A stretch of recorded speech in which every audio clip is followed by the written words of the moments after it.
Welcome to the Yoga Conversations podcast. This is your host, Harish Punjabi. I have been practicing yoga and meditation for the past 3 years. Being its student, I'm exploring this art in greater depths, hoping to dissect its mysticism, trying to make it accessible for all yogis and the ones who are generally interested to start this practice. We talk with teachers, masters, or anyone who practices yoga or meditation and has a huge impact on their lives. We'll get into the weeds of different yoga branches like Hatha, Vinyasa, Yin Yoga, as well as different forms of meditation like guided, transcendental, or gratitude. In the end, yoga happens beyond the mat. Anything you do with attention to how you feel is yoga. Let's begin with the show. Welcome to the Yoga Conversations podcast. This is Harish Punjabi. Today we have a guest with us, Ronak Gajjar. He is a 32-year-old yogi who has been radiating light through his spiritual practices, his meditative practices. His name literally means radiating light. He has specialized in at least 20 plus healing techniques. His search for spirituality started at the age of 2. And this is something that I really want to ask you about that. So, Ronak, welcome to the show. First of all, thank you so much, Harish, for reaching out and connecting. Thank you so much for that. At the age of 2, usually none of us remembers a lot of things. But what happened with me was very unique, where my parents took me to an ashram. And at that ashram, I was given a diksha, and I was not aware, obviously, that I'll be taking a diksha, a proper initiation with a guru. I remember that very clearly how it happened. The ashram was made of cow dung and a lot of trees. There were no proper, built like a structure, a solid structure. It was made of, hut, tree leaves and tree barks and that kind of one hut for a yogi to live in. And my parents used to follow that master, and they desired me to take the mantra diksha, the meditation initiation at the age of 2. And that's how parents took me there. But I believe it was not there is nothing as coincidence in life. Everything happens for the reason. So I believe my journeys was started in the previous life, and I continued it. I was lucky, I was blessed to start it from the age of 2. So it was a guidance from your parents itself. Correct. That they took you to that stage, and at the age of 2, you got your initiation. Means wow, that is means I guess it would be a blissful moment for you. Correct. So Ronak, I was going through a bio, and you mentioned that you specialized in at least 20 plus healing techniques. So could you tell us Correct. more on that? Right. So that's a very interesting question as well, because every healing modality had a story behind it. But let me start with the simplest one. When I turned 18 years of age, my parents moved to a spiritual ashram and they started their meditation journey full time. And that's where I was lucky. I got a job in a IT, call center where I was working in a, customer service and IT, semi-IT kind of job for US. So I worked that way in corporate for 4 years. And in those 4 years, I realized that I was making good money for being a 21-year-old guy, like 18 to 21. And that's when to visit my parents every 6 months, once a year. And I realized they are very happy.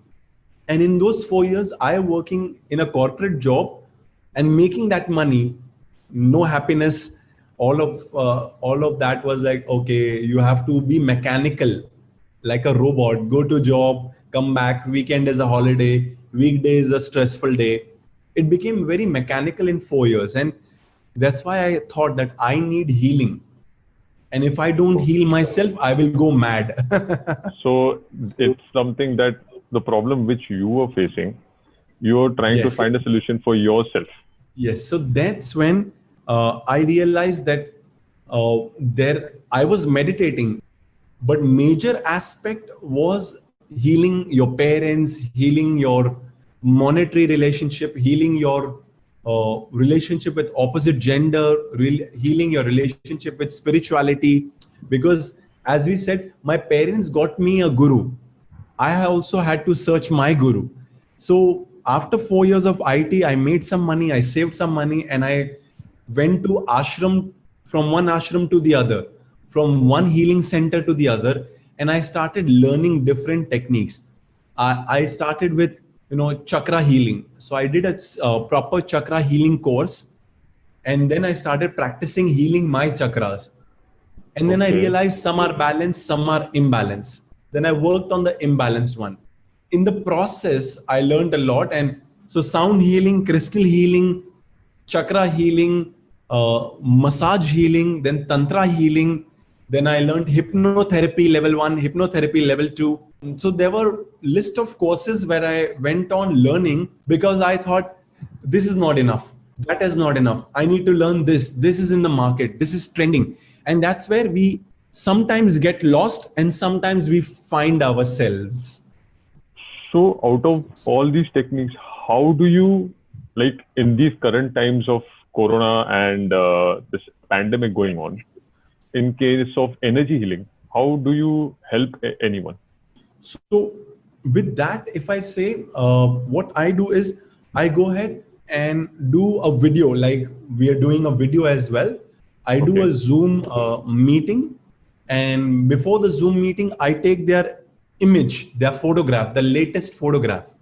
And because of the years of experience, so 10 years being in the same profession of yoga, meditation, and healing, you get good amount of intuition of the person without talking to them, without chatting with them a lot, just taking their photograph. I do my meditation and I get intuitive messages about that person. And then step two is taking a video call with them, and then going on with some questions that to understand these intuitions which I got. So I will ask them the specific questions that, okay, is this way? And out of 10 questions, 9 of them are so accurate Wow. about Wow. their past, and they feel like, how did you know? Did you research me on internet? Did you know? And I am the last person to go on internet and search. And being on social media all the time, I want to be less on internet and more with myself. That's where once that question and answer round happens, they feel that, oh, this guy knows a lot about me. Then I come to an intuitive healing base. So I give them rituals. These rituals are techniques of meditation, specific tantra breathings, specific healing exercises and tasks. They follow that task for 21 days, 90 days, 45 days, and I keep a follow up with them. And then they get results. And on my YouTube channel, I have more than like 15, 20 testimonials now, like scientifically, that this person came to me for some healing and they've got this result. Some came for this, they've got this result. So relationship have got sorted, sexual trauma has got sorted, breathing patterns, stress and anxiety goes away, insomnia gone away in 2 weeks, 3 weeks time. So all of this healing happens, and there is science behind it. Spiritual science is very difficult to prove all the time. So That's I'm true. combining yogic science and spiritual science, which is 50 to 70% documented. But still there is 30% which is beyond you and me, which works. I don't have answers to that. That's true. Means as that line goes, what gets measured gets managed. And what you're trying to do is, and I know that in India at least, we do not have these establishments to actually practice, measure, and document whatever knowledge has been passed on from our ancestors. Yeah. Can you give one instance or one step for our listeners just to understand what is your method, let's say in case of thyroid? Right. So let's understand the thyroid first. Let's basic. Yes. Thyroid has two categories: the hyperthyroid and hypothyroid. And if you don't go too much technical, simple way, one person who drinks water also gains weight. That's a kind of thyroid. And one person eats 5 pizza a day or a big rice bowl and does not gain weight. And we have seen both kind of people in our life, right? Correct. In south of India, they eat a lot of rice, they never gain a lot of weight. In north, they eat a lot of roti, they do not gain weight. So that's one aspect of science. Now, other aspect which science totally ignores, that thyroid is connected to the place where I have this tattoo, where on my neck, and that is a chakra, Vishuddhi chakra, where you talk your emotions, and your Right. thyroid is where you don't communicate your emotions to your parents, to yourself, to your loved ones, to your girlfriend, boyfriend, wife, husband, kids. And those blockage on your throat chakra can suppress the energy and help you gain weight. I've never seen a person with thyroid gaining a lot of weight on the face, but they gain a lot of weight under the body, like on their chest, on their stomach, on their hips, on their thighs. That's interesting. It does connect with the two mechanism of thyroid which we discussed, and there is a lot of science behind it. But the spiritual science says when you don't communicate any emotion, that emotion captures an energy and stores in your body. Wow. Okay. Now it And makes that a lot of sense. and that emotion which is stored in your body, now if example here is, if you keep a banana outside the refrigerator, like in the normal in your kitchen, one day it will be yellow, second day it will have, or second or third day it will have black dots, it will get ripe. After fifth day it will start stinking, seventh day it will turn complete black and lot of flies will be around it. Now, what does it indicate? Everything on this planet can start fresh if you keep it that way, and you don't work and keep it energized. It will get ripe, it will stink, it will become stagnant, and it will be very difficult to see also, or use that energy. So Agreed. same way, your energy which is stuck in your body parts, internal organs, body part, will get stuck, will start stinking, and then that body part will start demanding too much of fat or sugar or bread or whatever your cravings are, and you will start storing fat which is not needed. When you say it like this, it makes a lot of sense. I also see that whatever you feel emotionally does affect your body, but it is difficult to document and create a case study on this.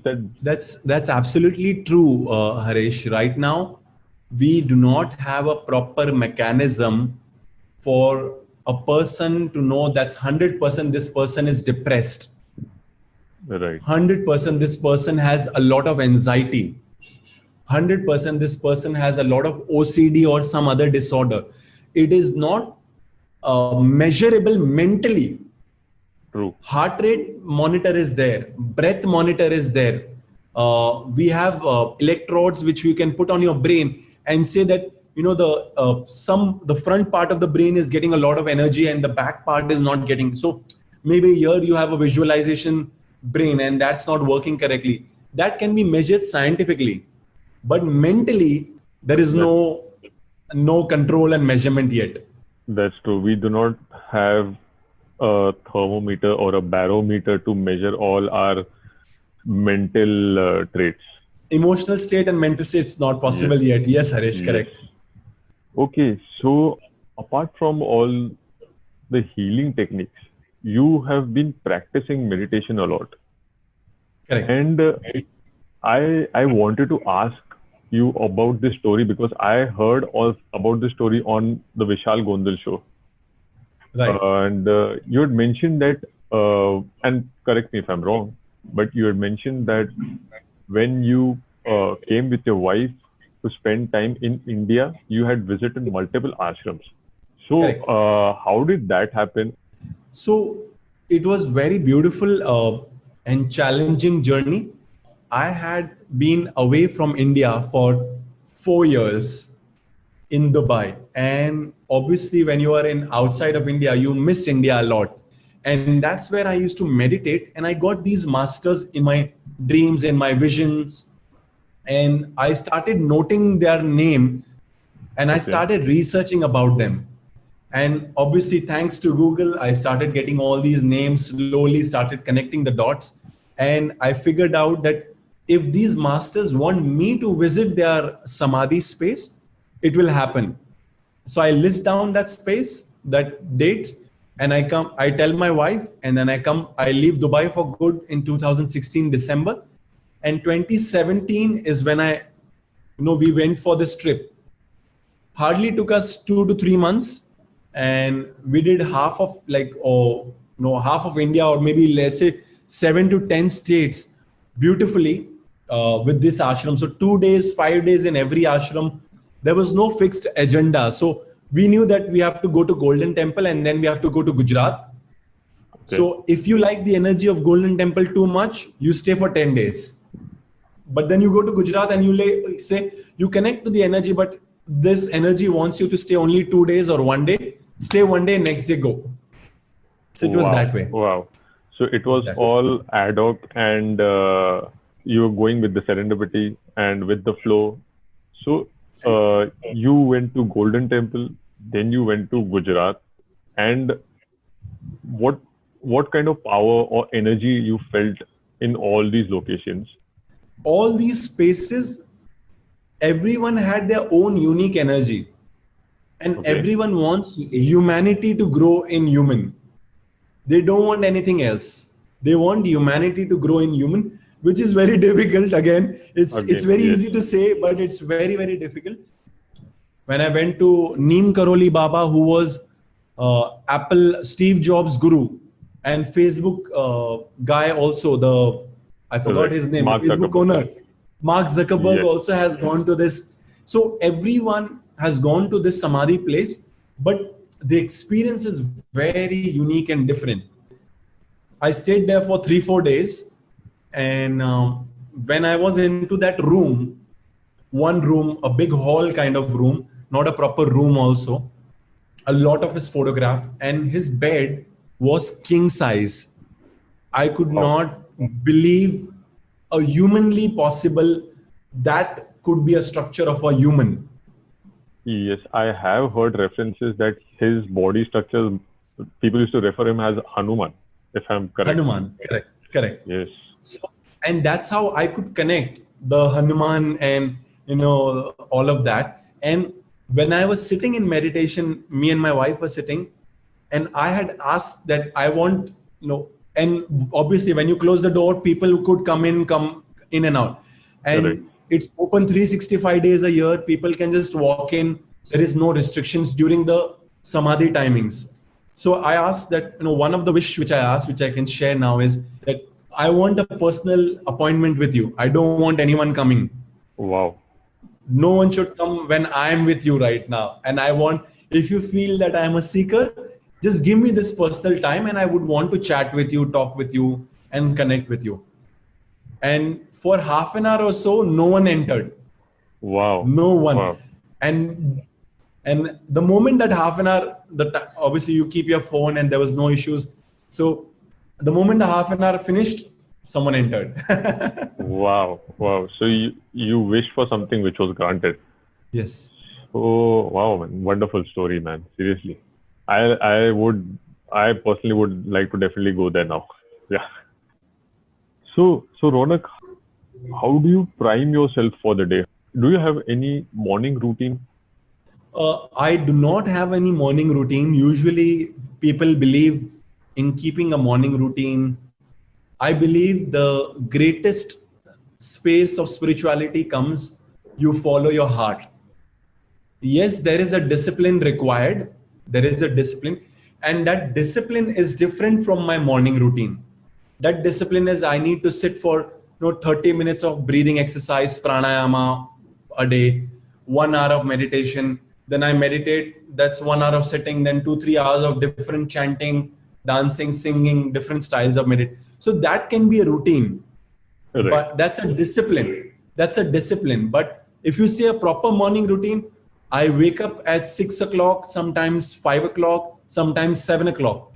So there is no routine I follow. Great. So it I guess speaks as your life goes itself. Your life is in serendipity, and again there is no routine for that. Whatever the heart follows, things comes along with. Right. And the example here, Harish, is this is a very important thing. People have to know this. Do you know what time the sunrise happened today? The exact time, Exact time? I guess 6:15, something like that. Right. So let's say if I take your answer, it will be 6:55 today. Do you know what time the sunrise will happen tomorrow? Around that time. Oh, right. Around that time. Now that's a very important word there. When the universe has designed no fixed time to sunrise and sunset, why do you want to fix a time for your spiritual work? Discipline is different. Discipline is a must. There should be no fixed time because you should always be soaked into it.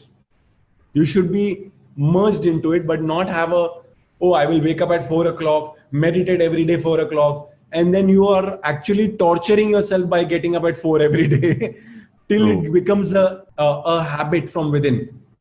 So what you're trying to say is, do not lead a timetable structure that is something which is forced upon you, rather than let it come from within. Correct. That Very you've told about it beautifully. So Ronak, whenever now we understand that we do not have a chance of traveling in these times, but whenever you travel, do you have like a specific yoga routine which you want to like fit in before that travel period or after that travel period, so that whatever activities you have post that, you are ready to go? That's the discipline part. So I do my 20-30 minutes of breathing exercise and 20 minutes of yoga exercise. That will be 10 minutes of Surya Namaskars, simple, like a basic warm up, and Surya Namaskars, 10 minutes. And in 10 minutes, you can do 10 to 20 rounds easily. And then after that, Surya Namaskars of 10 minutes, next 10 minutes are basic stretching for the spine, for the legs, for the hands. And that's available on my YouTube channel. So I do like a simple back routine, simple leg routine, or simple neck, shoulder, wrist. So basic routine for stretching of the body, breathing exercise for 20 minutes. So that's more than enough. Yeah, provided you're keeping your diet. If you're not keeping the diet, gone. This 10-20 minutes will not help. Right. Yes, it has to be a holistic approach. Definitely. But yeah, packing in a routine of Surya Namaskar, and that's the same case for me. Means I have a practice of doing every day, but if in case I have a crunch, I will at least squeeze in those 20 or 30 rounds just to feel good, and so that if I'm off to work or off to any other activity, it helps me out after that. Correct. So that's a very good practice. And Harish, you are inspiring a lot of people, because this way, not many people practice this, right? Because they have everyone who comes to me as a student, out of 10 people coming in every 1 week or 2 weeks, 9 people have excuses. Right. I don't have, and now in Corona times, only thing you have is time. You don't have anything. You have time. People used to say, I don't have time, but now they have another excuse. I work in the office also, work from home. I do my housework also. I don't say that's not true, but you cannot deny the fact that at work from home, you can take 10 breaks. Your boss will never ask you. One is that. Second is, you can start your work at 11 a.m. and do your proper workout at 10 to 11. You can tell your boss, I start at 11, I will sit till 8 o'clock. I'm finishing my 9 hours, 8 hour shift, whatever you want, even 12 hours shift.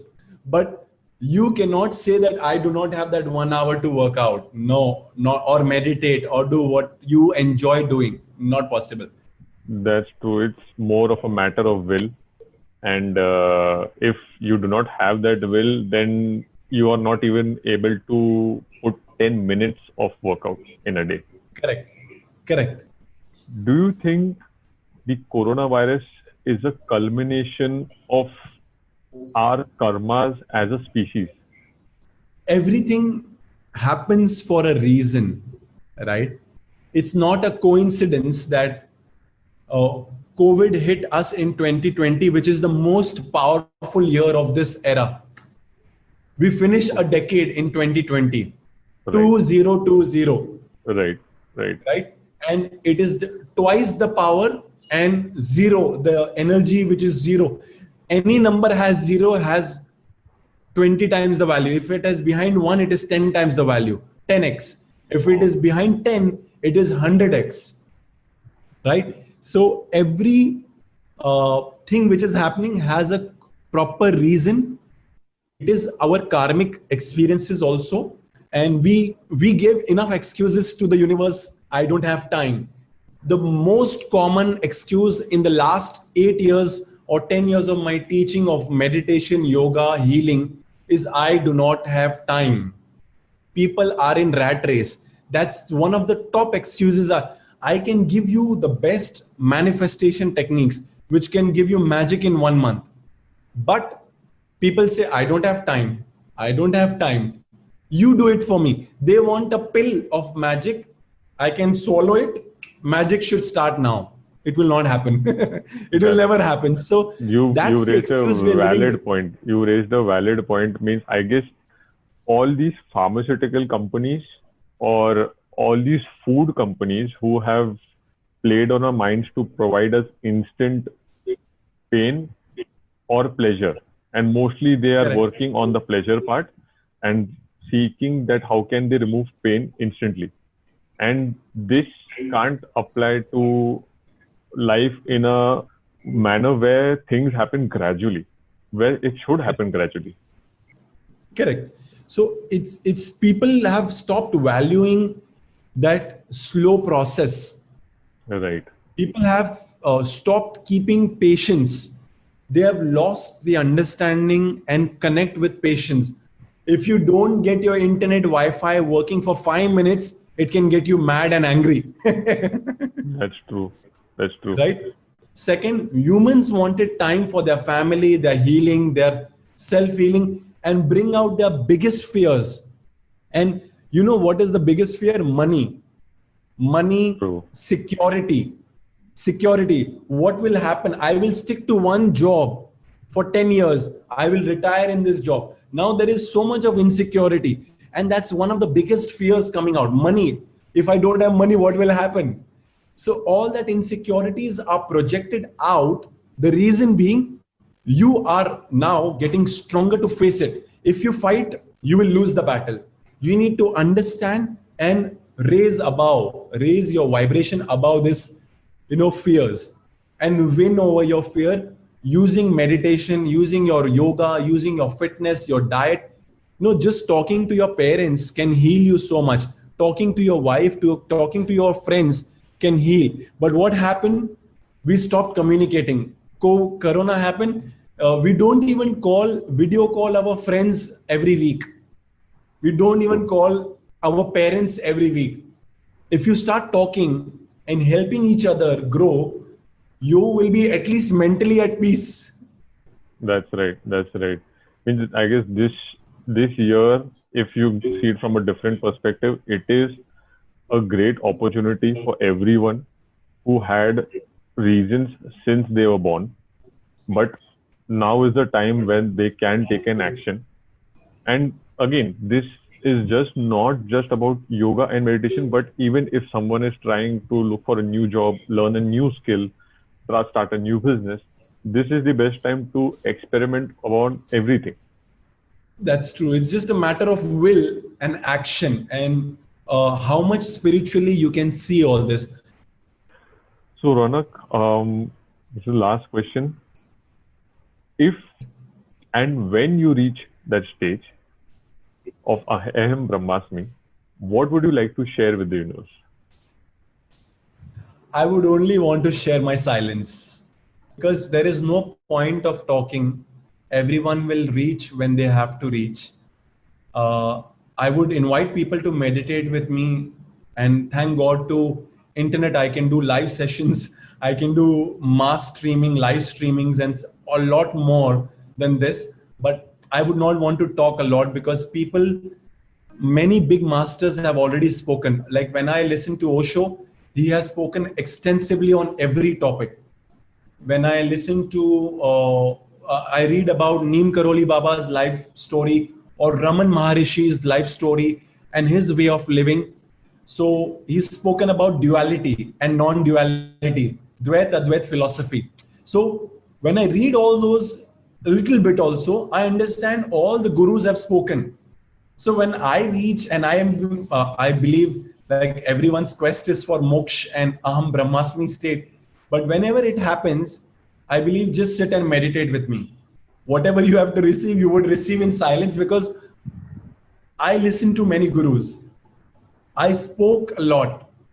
And once you reach that state, the words will not make any difference. That's correct. That's correct. So it's very similar to what coronavirus is speaking in silence to us.